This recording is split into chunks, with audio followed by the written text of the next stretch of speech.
श्री सद्गुरु महाराज की जय। आज मैं आपको परमाराध्य संत सद्गुरु महर्षि में ही परमहंस जी महाराज की जीवन गाथा सुनाने वाली हूँ। आइए जानते हैं कि महर्षि जी कैसे एक साधारण परिवार में जन्म लेके इतने महान संत कहलाए। सद्गुरु महर्षि में ही परमहंस जी महाराज का जन्म वैशाख शुक्ल पक्ष की चतुर्दशी तिथि 28 अप्रैल सन 1885 ईस्वी मंगलवार को बिहार जिला अंतर्गत पूर्व सहरसा जिला, जो कि अब मधेपुरा जिले के नाम से जाना जाता है, कि मजुआ खोकसी श्याम नामक ग्राम में अपने नाना के यहाँ हुआ था। जन्म से ही इनके सिर पर 7 जटाएं थीं, जो प्रतिदिन कंघी से सुलझा दिए जाने पर भी दूसरे दिन प्रातःकाल पुनः अपने आप 7 की 7 जटाओं में उलझ जाती थी। लोगों ने समझा कि अवश्य ही किसी योगी महात्मा का जन्म हुआ है। ज्योतिषियों ने इनका राशि का नाम राम अनुग्रह लाल दास रखा। पीछे इनके पिता के चाचा जी भरत लाल दास जी ने इनका नाम बदलकर मेही लाल रख दिया। महर्षि जी का पितृगृह पुरैनिया जिला अंतर्गत सिकलीगढ़ धरारा नामक ग्राम में अवस्थित है। मैथिल कर्ण कायस्थ कुलोत्पन्न इनके पिता श्री बबूजन लाल दास जी यद्यपि आर्थिक दृष्टि से बड़े संपन्न थे, तथापि शौक से बरसों तक बनेली राज्य के एक कर्मचारी रहे। जब महर्षि जी केवल 4 वर्ष के थे, तभी इनकी सौभाग्यशालिनी माता जनकवती जी का देहांत हो गया। बालक महर्षि जी को इनके पिता और इनकी बड़ी बहन झूलन देवी जी ने इतने स्नेह और सुख सुविधा पूर्व वातावरण में पालित पोषित किया कि इन्हें अपनी माता का अभाव कभी खटक नहीं पाया। 5 वर्ष की अवस्था में विधिवत मुंडन संस्कार होने के बाद अपने गांव की ही पाठशाला में इनकी प्रारंभिक शिक्षा प्रारंभ हुई, जिसमें इन्होंने कैथी लिपि के साथ साथ देवनागरी लिपि भी सीखी। प्रारंभिक शिक्षा समाप्त करके इन्होंने 11 वर्ष की अवस्था में पुरैनिया जिला स्कूल में पुराने अष्टम वर्ग में अपना नाम लिखवाया।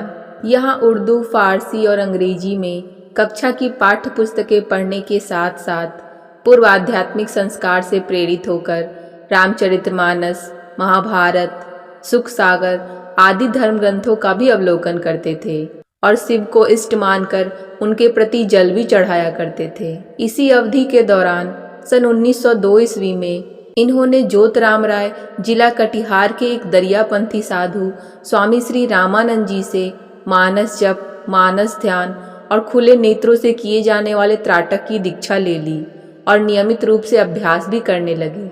योग साधना की ओर बढ़ती हुई अभिरुचि के कारण अब ये पाठ्य पुस्तकों की ओर से उदासीन होने लगे और मन ही मन साधुओं की संगति चाहने लगे। यूं तो कई बार आपके मन में गृह त्याग का आवेग उठा, लेकिन हर बार किसी न किसी कारणवश आपको घर लौटना पड़ा। आपका अंतिम गृह त्याग तब हुआ जब सन 1904 ईस्वी में 3 जुलाई से शुरू हो रही एंट्रेंस के फर्स्ट क्लास की परीक्षा, जो कि अभी मैट्रिक के नाम से जानते हैं, में ये सम्मिलित हुए। दूसरे दिन अंग्रेजी की परीक्षा थी। परीक्षा के प्रश्न पत्र के पहले प्रश्न में बिल्डर्स नामक कविता की जिन प्रारंभिक 4 पंक्तियों की व्याख्या अंग्रेजी में लिखने का निर्देश किया गया था, वे 4 पंक्तियां इस प्रकार थीं। For the structure that we raise, time is with materials filled, our todays and yesterdays are the blocks with which we build. हम लोगों का जीवन मंदिर अपने प्रतिदिन के सुकर्म व कुकर्म रूपी ईंटों से बनता व बिगड़ता है। जो जैसा कर्म करता है उसका जीवन वैसा ही बन जाता है। इसलिए हम लोगों को भगवत भजन रूपी सर्वश्रेष्ठ ईंटों से अपने जीवन मंदिर की दीवार का निर्माण करते रहना चाहिए। समय की सदुपयोगिता सत्कर्म में है और ईश्वर भक्ति से सर्वश्रेष्ठ और कोई भी सत्कर्म नहीं है। इन 4 पंक्तियों की व्याख्या लिखते लिखते आप में वैराग्य की भावना इतनी प्रबल हो गई कि आप अंत में रामचरितमानस की चौपाई, दे धरे कर यही फल भाई, भजिए राम सब काम बिहाई, लिखकर परीक्षा भवन का परित्याग कर दिया और यहीं आपकी स्कूली शिक्षा का सदा के लिए अंत हो गया। आपने आजीवन ब्रह्मचारी रहकर ईश्वर की भक्ति में अपना समस्त जीवन बिता देने का संकल्प लिया। आप अपने पहले गुरु स्वामी श्री रामानंद जी की कुटिया आकर उनकी निष्ठापूर्वक सेवा करते हुए कुछ दिनों तक वहीं रहे, परंतु वे आपकी आध्यात्मिक जिज्ञासा की पूर्ण तृप्ति न कर सके। इसलिए किन्हीं सच्चे और पूर्ण गुरु की खोज के लिए आप निकल पड़े। भारत के अनेक प्रसिद्ध धार्मिक स्थानों की आपने यात्रा की, परंतु कहीं भी आपके चित्त को समाधान न मिला।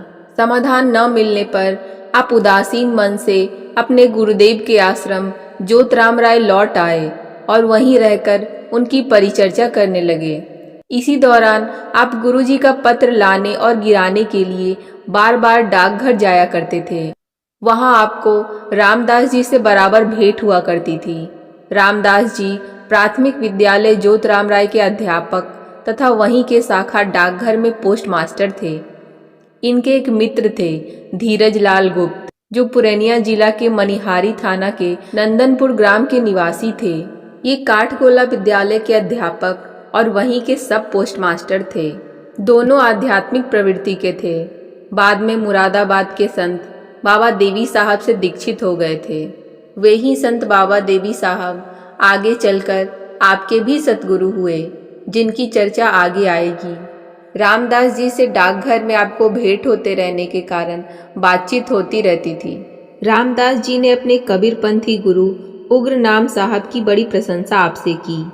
आप इनसे बहुत प्रभावित हुए और कबीर धर्मनगर जाने के लिए सोचने लगे। आपने कबीर धर्मनगर की ओर प्रस्थान किया। आप अपनी अभिलषित वस्तु सार शब्द का भेद की खोज में थे। क्योंकि आपके गुरु दरियापंथी थे, तो आप अक्सर दरिया साहब की पुस्तकें पढ़ा करते थे। उन पुस्तकों में सार शब्द की चर्चा थी। उसमें लिखा था कि सार शब्द के बिना परमात्मा की प्राप्ति नहीं हो सकती, तो उसके अर्थ और रहस्य को समझने की व्याग्रता आप में उत्पन्न होती रहती थी। आप वहाँ 11 दिन रहे, पर कभी साधन भजन की चर्चा नहीं सुनी। एक दिन उग्रनाम साहब ने आपसे पूछा, आप किस उद्देश्य से भ्रमण कर रहे हैं? आपने उत्तर दिया, सार शब्द संबंधी जिज्ञासा के समाधान के लिए। उत्तर में साहब जी ने एक साधु को आदेश दिया कि ये पाठ करने के लिए जो जो ग्रंथ मांगे इन्हें दे दिया करना। आपने समझ लिया कि यहाँ आपकी जिज्ञासा का समाधान होने वाला नहीं है। ग्रंथों के आवरण में अनुभूति की कमी छिपाई जाती हुई आपको मालूम पड़ी। इसके बाद कबीर धर्मनगर से आप गुरुजी के पास ज्योतराम राय लौट आए। रामदास जी से मिलने पर आपने अपनी सारी कहानी उन्हें सुनाई और बोले, आप लोग तो उग्रनाम साहब की बड़ी तारीफ करते थे, किंतु मुझे तो उनमें कोई विशेषता नजर नहीं आई। यह सुनकर वे बिगड़ गए और बोले, जाकी रही भावना जैसी, प्रभु मूरत देखी तिन तैसी। कुछ दिनों के बाद आपने सुना कि अब वे ऐसे मत में चले गए हैं जो गुरु को नहीं मानता। इसके बाद आपके मन में धीरज लाल गुप्त और रामदास के प्रति और भी अविश्वास बढ़ गया कि जो गुरु को नहीं मानता तो उसका कैसे काम चलेगा। आपको आपके प्रश्नों के उत्तर ना मिलने से आपकी व्याकुलता बढ़ती जा रही थी। इसी व्याकुलता को देख रामदास जी ने एक बार फिर आपको बुलाया और आपको सुयोग पात्र जानकर संतमत सिद्धांत की बातें आपके आकुल मस्तिष्क एवं अशांत हृदय में प्रवेश कराने का प्रयत्न करने लगे, लेकिन आप शंकाशील मन से उसे खंडित करने में ही लगे रहे। इस पर रामदास जी ने आपसे कहा, आप कितना भी मानस जप और मानस ध्यान कीजिए, पर सार शब्द की प्राप्ति इससे नहीं हो सकती और बिना सार शब्द के परमात्मा की उपलब्धि सर्वथा असंभव है। तर्क वितर्क वाद विवाद में बदल गया। वाद विवाद गर्मागर्म बहस में, गर्मागर्म बहस आविष्ट वाणी में और आविष्ट वाणी क्रोध की अग्नि में परिणत हो गई। रामदास ने कहा, आपके गुरु सार शब्द से अनभिज्ञ हैं। आपने उत्तर दिया, खबरदार जो कभी गुरु निंदा की। इसके बाद दोनों प्रतिकूल दिशा में चल पड़े। इस घटना के बाद रामदास जी से आपका वार्तालाप बंद हो गया और उन्होंने भी आपकी कुटी होकर आने जाने वाले पथ से आना जाना छोड़ दिया। यद्यपि उनसे आपको विरोध हो गया था, तथापि उनके चले जाने से आपको अभाव की अनुभूति हुई।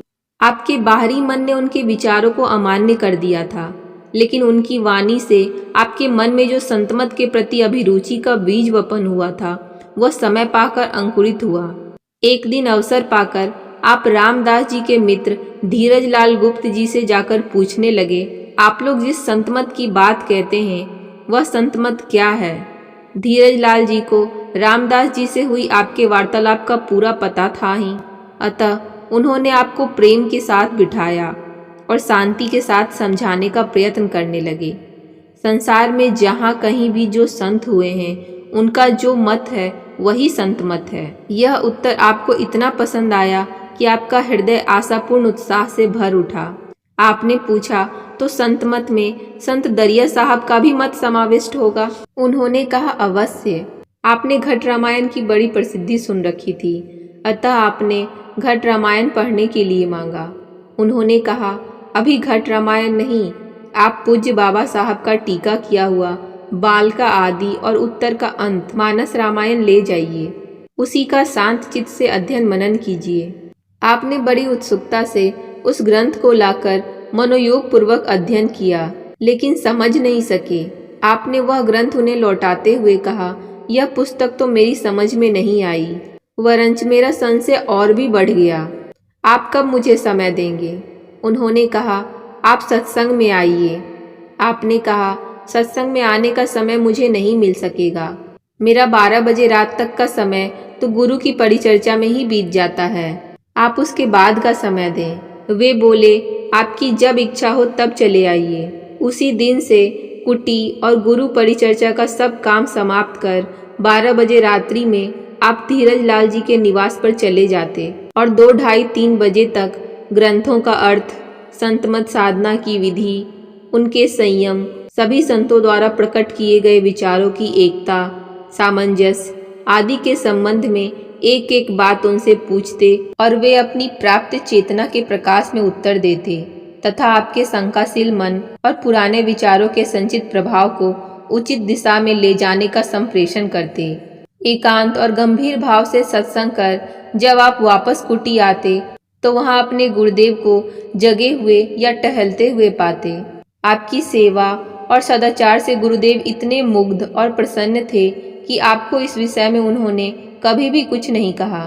आप प्रतिदिन उस गंभीर निस्तब्ध निशा में जब धीरज लाल जी के यहाँ पधारते तो उन्हें बराबर जगे हुए या पढ़ने लिखने में तल्लीन पाते, या कभी कभी लेटे हुए भी रहते तो जगे हुए रहते। संभवतः वे चुपचाप आपकी प्रतीक्षा करते रहते थे और जैसे ही आप पहुंचते तुरंत उठकर बैठ जाते और आपसे वार्तालाप करने में निमग्न हो जाते। 3 बजे आपके चले जाने के उपरांत ये अपनी ध्यानोपासना के नियमित कर्म को पूरा करने में लग जाते और दिन भर अपना काम तथा सत्संग को सुनियमित ढंग से चलाते रहने के कार्यों में संलग्न रहते। आप भी 3 बजे वहां से उठकर अपने नित्य कर्म एवं ध्यान भजन कर कुटी के कार्य तथा गुरुदेव की परिचर्चा करने में लग जाते। इस भांति 1909 ईस्वी की मई से जुलाई तक लगातार 3 महीने आप दोनों रात्रि में शायद ही कभी सोए होंगे। इस 3 महीने के तपस्यापूर्ण सत्संग ने आपके अंदर में संतमत के प्रति श्रद्धा और विश्वास सुदृढ़ रूप से प्रतिष्ठित कर दिया और आप धीरज लाल जी से भजन भेद देने का आग्रह करने लगे। धीरज लाल जी ने जब आपको संतमत की ओर आकर्षित और अनुकूल पाया तब उन्होंने रामदास जी को पंजाब के पते पर पत्र लिखा। वहां से रामदास जी का पत्र आया जिसमें आपके संबंध में यह वाक्य लिखा था, आप जानते ही हैं कि हमसे और उनसे संतमत समझाने और समझने में विवाद हो गया था। आप उनको भजन भेद नहीं बतावें। वे अपने वर्तमान गुरु के बड़े कट्टर भक्तों में से हैं, दूसरे की कुछ सुनते ही नहीं हैं। धीरज लाल जी ने वह पत्र आपको पढ़ने के लिए दे दिया और आपसे अनुरोध किया कि आप भी एक पत्र उनको संतमत के प्रति अपनी आस्था के संबंध में लिख दें, तब उन्हें विश्वास हो जाएगा। धीरज लाल जी के अनुरोध से आपने रामदास जी को पत्र लिखा, मैं आपके संतमत से सहमत हूँ, अतः यदि बाबा साहब की आज्ञा हो तो मैं जाकर उनके चरण कमल के दर्शन करूं और उनकी सेवा करता रहूं। धीरज लाल जी ने भी आपके संबंध में विस्तृत विवरण सहित एक पत्र रामदास जी को लिखा। इन दोनों पत्रों को पढ़कर रामदास जी को आपके प्रति पूर्ण विश्वास हो गया और उन्होंने पूज्यपाद बाबा देवी साहब से आपके जीवन की पूरी कहानी सुनाकर निवेदन किया कि यदि सरकार की आज्ञा हो तो उन्हें श्री चरण की सेवा में बुला लिया जाए। रामदास जी का सारा निवेदन सुनकर बाबा साहब उस समय कुछ नहीं बोले, पर दूसरे दिन स्वयं उनसे कहने लगे, अरे तुमने किस में ही लाल का नाम ले लिया, जो मेरा मन रह रहकर उसी के विषय में विचार करने लगता है और मैं उसको प्रत्यक्ष की भांति देखने लगता हूँ। फिर बोले, अच्छा अभी तो उसे यहाँ मत बुलाओ, लिख दो कि धीरज उसको भजन भेद बता देगा। मैं विजयादशमी में भागलपुर जाऊँगा, वह वहीं आकर मुझसे मिलेगा। रामदास जी ने सारी बातें स्पष्ट पत्र में लिखकर धीरज लाल जी के पास भेज दिया। वह पत्र आपने भी पढ़ा। वह पत्र पढ़कर आपका हृदय खिल उठा। आपने सोचा अब सदयुक्ति तो मिल ही जाएगी, पर धीरज लाल जी अपने को गृहस्थाश्रमी जानकर एक वैरागी को भजन भेद देने में सकुचाने लगे।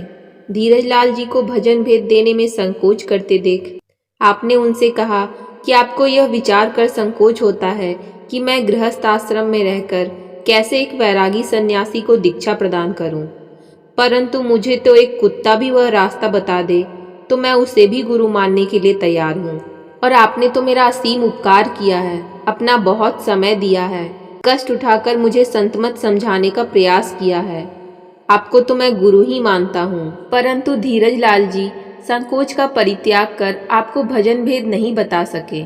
उन्होंने आपसे कहा कि आप भागलपुर जाइए, मैं वहाँ के राजेंद्र सिंह जी वकील के नाम एक पत्र लिखकर आपको दे दूंगा और पत्र पढ़कर वे आपको भजन भेद बतला देंगे। आप पत्र लेकर भागलपुर जिले के मायागंज निवासी राजेंद्र बाबू के निवास स्थान पर आए। राजेंद्र बाबू आपको अपने घर के निकटवर्ती नवनिर्मित सत्संग मंदिर में ले गए। 3 दिनों तक आपने राजेंद्र बाबू के साथ सत्संग किया। तीसरे दिन संध्याकालीन उपासना वेला में आपको राजेंद्र बाबू ने दृष्टि योग की विधि बतला दी।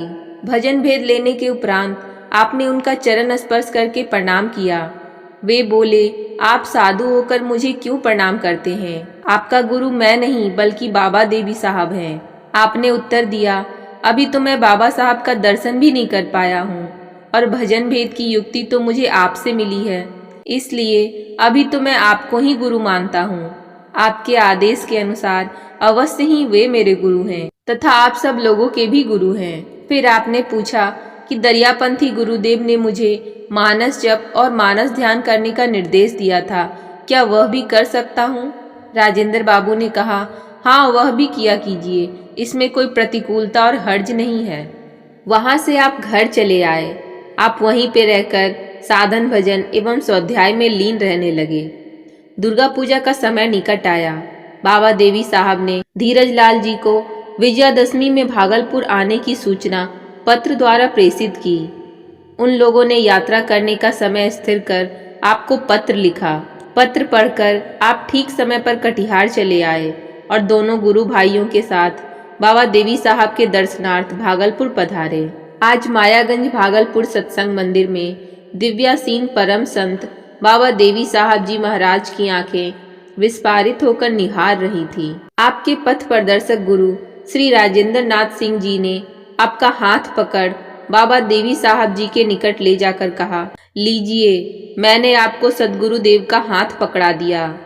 आपने चरण स्पर्श कर सदगुरु को प्रणाम किया और मन ही मन उन पर अपने को समर्पित कर दिया। बाबा देवी साहब जैसे महान संत सतगुरु को पाकर आप निहाल से हो गए। उनके दर्शन प्रवचन से आपको बड़ी ही शांति और तृप्ति का बोध हुआ।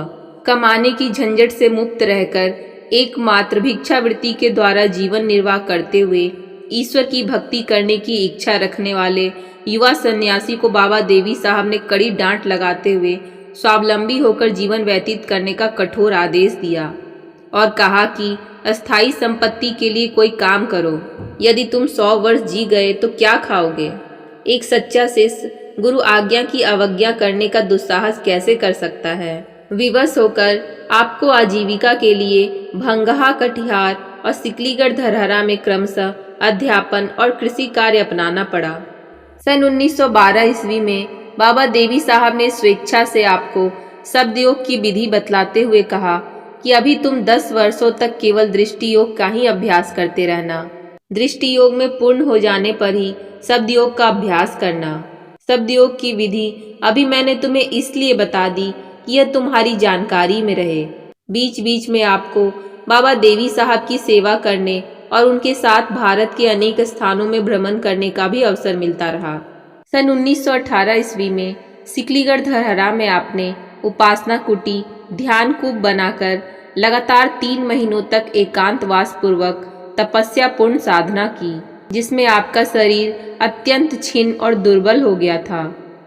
सन 1919 ईस्वी की 19 जनवरी को बाबा देवी साहब के परिनिर्वित हो जाने के बाद आपके मन में इसी जन्म में मोक्ष प्राप्त कर लेने का प्रबल संवेग सतत उठता रहा। सन 1933 और 34 ईस्वी में आपने पूर्ण तत्परता के साथ 18 महीने तक भागलपुर के कुपा घाट की गुफा में शब्द योग की अत्यंत गंभीर साधना की। फलस्वरूप आप आत्म साक्षात्कार करने में सफल हो गए। अब आपका ध्यान संतमत सत्संग के प्रचार प्रसार की ओर विशेष रूप से रहने लगा। आपने सत्संग की एक विशेष नियमावली तैयार की। फिर क्या था, जिला स्तर पर 2 दिनों के लिए और अखिल भारतीय स्तर पर 3 दिनों के लिए जगह जगह पर वार्षिक सत्संग अधिवेशन होने लगे। इसके अतिरिक्त प्रखंड स्तर पर 1 दिन के लिए मासिक सत्संग और कभी कभी सत्संग के साथ साथ सामूहिक मास ध्यान साधना भी होने लगी।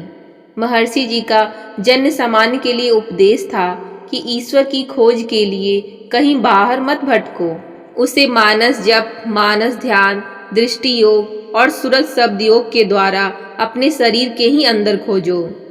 ईश्वर की भक्ति करने के लिए कोई खास वेशभूषा धारण करने की जरूरत नहीं है।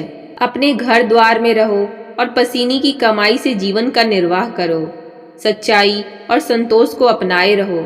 अपनी आवश्यकताएं कम रखो, जीवन में सुखी रहोगे। सहनशील और नम्र बनकर रहना सीखो तो तरक्की ही तरक्की करते जाओगे। मेल में बड़ा बल है, इसलिए सत्य व्यवहार अपनाते हुए आपस में मेल से रहो। झूठ, चोरी, नशा, हिंसा और व्यभिचार, इन 5 पापों को छोड़ दो। गुरु और ईश्वर के प्रति आस्था विश्वास बनाए रखो। नित्य नियमित रूप से सत्संग ध्यान अभ्यास करते रहो। कभी न कभी आवागमन के चक्र से छूट जाओगे। इस तरह अपने ज्ञान लोक से समस्त संसार को आलोकित करता हुआ आध्यात्म गगन का यह अपूर्व सूर्य 8 जून सन 1986 ईस्वी रविवार को 101 वर्ष 1 माह 11 दिन की आयु में पंच भौतिक शरीर का परित्याग कर सृष्टि के कण कण में परिव्याप्त हो गए। महर्षि जी अपने परिनिर्वाण के पश्चात स्वयं व्यक्त और अव्यक्त रूप में समय समय पर अभी भी श्रद्धालु शिष्य भक्तों के लौकिक व इहलौकिक जीवन को परम कल्याण का मार्गदर्शन कर रहे हैं। मैंने इस जीवन परिचय का संकलन महर्षि में ही अभिनंदन ग्रंथ से किया है।